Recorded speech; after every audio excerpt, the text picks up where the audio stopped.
Innover, je pense qu'innover, ça ne veut rien dire si c'est pas inscrit dans une vision de changement finalement. Parce que innover pour innover, bah, ça sert à rien pour moi.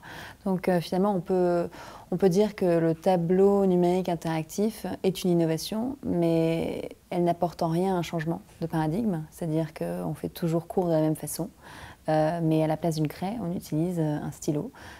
Et à la place donc d'un tableau, on a quelque chose qui peut approcher des vidéos, etc. Mais ça n'a rien d'une innovation vers le changement de paradigme. Donc innover doit être au service du changement. Il y a une très grande confusion entre le mot innovation et le mot numérique, par exemple. C'est socialement porté, hein, c'est vu à la télé, c'est nouveau, c'est numérique, c'est innovation. Bah, écoutez, sans doute.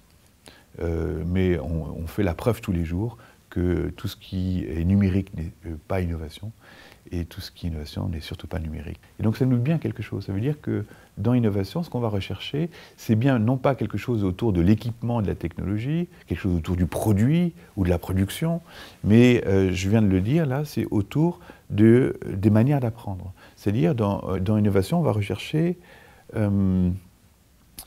ce processus un peu fin, un peu subtil, souvent invisible, mais terriblement efficace de est-ce que ça marche en termes d'apprentissage. Finalement, on demande à l'école de faire mieux son boulot. Si l'école, c'est bien d'acquérir des savoirs, des compétences, de les développer, d'apprendre et de faire en sorte qu'on forme des jeunes pour être des adultes qui soient très attentifs, très ajustés à leur environnement, à leur devenir, à leur développement personnel et professionnel, eh bien, il s'agit d'apprendre tout au long de sa vie.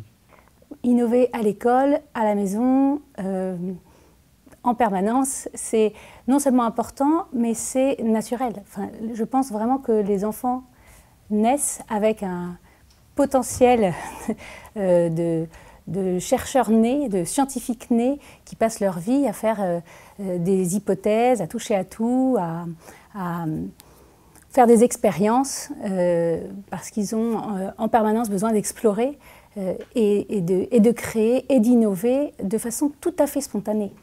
Donc on parle souvent du fait de développer l'esprit d'innovation, la créativité, et je pense moi que c'est quelque chose qui est très naturel et très spontané, et qu'on n'a pas à le créer, à l'implanter dans l'enfant, mais à favoriser ce développement naturel, à préserver et cette soif d'apprendre, et cette curiosité naturelle, et cet esprit d'explorateur. Je suis persuadée que l'innovation vient par le bas, et qu'elle doit venir par le bas, qu'elle doit être menée par les profs aussi, et pas juste imposée par un chef d'établissement, ou imposée par une académie ou une région.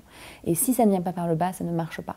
Et le meilleur exemple que j'ai, c'est un exemple que j'ai vu en Australie, sur une école qui avait créé une cellule d'innovation en son sein, et qui avait dit, voilà, c'était un proviseur qui était extrêmement visionnaire, qui voulait complètement changer son école vers une école plus adaptée au XXIe siècle, et qui avait dit à ses profs, c'est vous qui allez le faire. Je vous fais confiance, j'aimerais que vous designiez cette école. Et donc au début, il y a un prof, deux profs qui sont allés dans cette cellule et qui ont réfléchi ensemble, et au fur et à mesure, tous les profs y sont passés, et ont donné 1 heure de leur temps par semaine pour construire cette nouvelle école.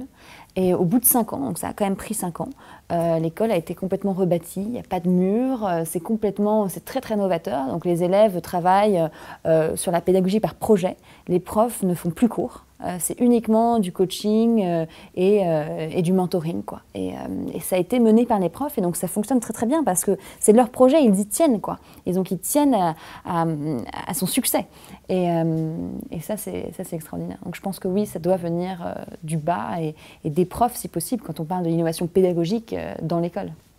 Donc plus on innove, plus l'enfant est invité à innover, parce qu'il aime imiter ce qui l'entoure, et parce qu'il voit que l'on s'autorise le tâtonnement, l'essai, que l'on considère l'erreur ou la difficulté, non pas comme quelque chose de négatif, mais comme une étape vers la réussite ou une étape dans l'apprentissage, quelque chose de tout à fait spontané, naturel. De la même manière que quand on apprend à marcher, on tombe, et on n'en fait pas toute une histoire, c'est tout simple. Quel que soit l'apprentissage qu'on fait, quand on innove, quand on débute, quand on est attiré vers quelque chose, on tâtonne.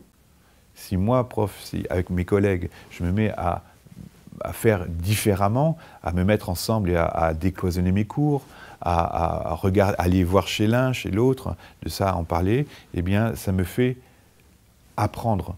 Ça me développe des choses pour lesquelles je n'étais pas préparé par la formation initiale, parce que j'ai reçu de la formation continue, etc. Donc dans l'innovation, il y a bien un vecteur de développement professionnel, et c'est un des processus très importants. On a repéré dans la recherche et puis dans les accompagnements qu'on a fait sur maintenant, on va dire, des centaines d'équipes, un distique très important, des enseignants qui apprennent, ce sont des élèves qui réussissent. Je vais vous donner un exemple de quelque chose que j'ai vu en Nouvelle-Zélande qui était très intéressant, notamment par rapport à cette motivation d'élèves. Ils ont mis en place une pédagogie dans des écoles d'un cluster de Nouvelle-Zélande qui s'appelle donc les Manaya Kanadi Schools. Ils ont mis en place une pédagogie qui s'appelle le Learn, Create, Share Framework. Donc en gros, le but de cette pédagogie, c'est de dire on apprend d'abord à apprendre des compétences clés. Il faut apprendre à lire aux enfants, il faut apprendre à écrire, à compter. Donc ça, c'est des choses qui sont essentielles. Par contre, ensuite, on ne va pas les évaluer comme on les évaluerait normalement. C'est-à-dire que ça ne va pas être des tests standardisés. Ça va être beaucoup plus créatif. C'est-à-dire que les élèves, à la fin de chaque cycle, doivent créer quelque chose. Que ce soit une œuvre d'art, que ce soit un film, que ce soit une chanson, n'importe quoi. Et moi, j'y suis allée quand ils travaillaient sur Nelson Mandela. Et à la fin, il y avait un groupe qui avait écrit une chanson de rap sur Nelson Mandela et qui l'avait filmé, qu'on avait fait un clip. Et c'était extrêmement émouvant et ils étaient très, très impliqués. Et donc ça, c'est une façon de les impliquer, c'est de leur faire des choses concrètement, c'est l'apprendre par le faire, c'est l'élève qui est finalement acteur de son apprentissage. Et ensuite, la troisième chose, c'est le share. Donc le share, c'est de partager finalement ses apprentissages. Et chaque enfant dans cette école a un blog et toutes les semaines, il doit bloguer sur une chose au moins qu'il a apprise. Donc que ce soit à l'école, en dehors de l'école, une chose qu'il a apprise sur lui-même, sur les autres, mais un apprentissage. Et le fait de bloguer sur cet apprentissage et de recevoir des commentaires et des likes du monde entier, ça a décuplé leur motivation à l'école, de continuer à apprendre, de continuer à s'impliquer et de continuer à écrire. Ce qui va faire la différence dans les écoles, collèges et lycées, c'est le niveau d'acceptation, c'est-à-dire d'accueil de cela par les équipes, et pour bouleverser, c'est-à-dire pour re-questionner l'ordre scolaire et le transformer en un autre ordre. C'est une autre phase de stabilisation. Et donc il y a vraiment des écoles, des collèges et des lycées, c'est pas lié à un niveau, qui sont en train de vivre ça en France. Parce que dans un système qui n'est pas très innovant, pas très propice à la créativité, parce que très dirigiste, l'enfant devient rapidement, année après année, passif, puisqu'on passe la journée à lui dire, voilà, maintenant c'est l'heure de faire ci, range tes affaires, prends ça, maintenant c'est l'heure de la récréation. T'es concentré, tant pis, là c'est l'heure de la récréation. Là t'as besoin d'une pause, non, là c'est l'heure des maths, etc. Donc petit à petit, l'enfant ne sait plus prendre des décisions, ni répondre à ses soifs d'apprendre. Il ne sent même plus qu'il a soif d'apprendre. C'est un petit peu comme la faim. Il ne sait plus non plus s'il a faim ou s'il est rassasié, parce qu'il faut qu'il finisse son assiette, qu'il mange à telle heure. Donc, je pense que c'est très important de permettre aux enfants de rester conscients, d'être réceptifs à leurs élans qui les poussent à apprendre, à créer et à innover, de manière à ce qu'ils restent très actifs dans leurs apprentissages et qu'ils soient donc actifs tout au long de leur vie et qu'ils cultivent ce plaisir d'apprendre. Et aujourd'hui, il faut que les élèves sachent s'adapter à un monde qui change de plus en plus vite. Effectivement, il faut du coup qu'ils aient des valeurs en eux, qui soient des valeurs d'adaptabilité, de pouvoir s'adapter à des nouveaux environnements, à des nouveaux métiers, parce qu'ils vont commencer un métier qui n'existera peut-être plus au bout de 5 ans, et ils vont devoir en apprendre un autre. Et donc, leur apprendre à apprendre, je pense que c'est clé, à réapprendre, à désapprendre, et leur apprendre à être créatifs, à inventer leur métier. Et donc, leur apprendre toutes les valeurs de l'entrepreneuriat, finalement, de toute façon, ça va tous être des entrepreneurs de leur propre vie, de leur propre métier, finalement.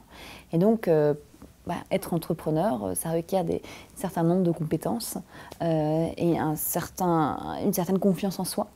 Ne préparons pas les enfants au monde dans lequel nous vivons, parce que nous n'avons pas la moindre idée du monde dans lequel ils vivront.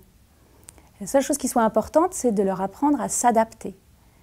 Et pour ça, il faut qu'ils soient le plus actifs possible, en permanence en train de réajuster les initiatives qu'ils ont eues en fonction des observations qu'ils font. Donc c'est le retour immédiat, le contrôle de l'erreur, et plus il est individuel et personnel, moins l'erreur est évaluée par quelqu'un d'extérieur, plus l'enfant développe cette capacité à s'auto-évaluer, à s'auto-motiver, à s'auto-construire. Ça veut dire, par exemple, la gestion du stress.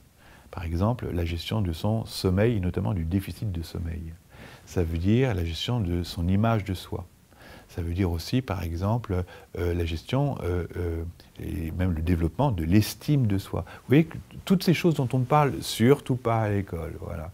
C'est des choses qui se travaillent ailleurs dans l'amour familial, dans la reconnaissance de certains pères, etc. Mais on voit bien que si on veut que l'école accompagne au mieux tous ses élèves, il va falloir aller sur ces terrains-là. Si on est conscient de cette fragilité de la confiance en soi et de l'estime de soi, et qu'on s'imprègne de bienveillance et qu'on travaille autour de l'enfant pour préserver ce trésor qu'il a, je pense qu'effectivement, il développe cette confiance en soi, cette estime de lui, qui sont le plus beau cadeau qu'on puisse lui faire.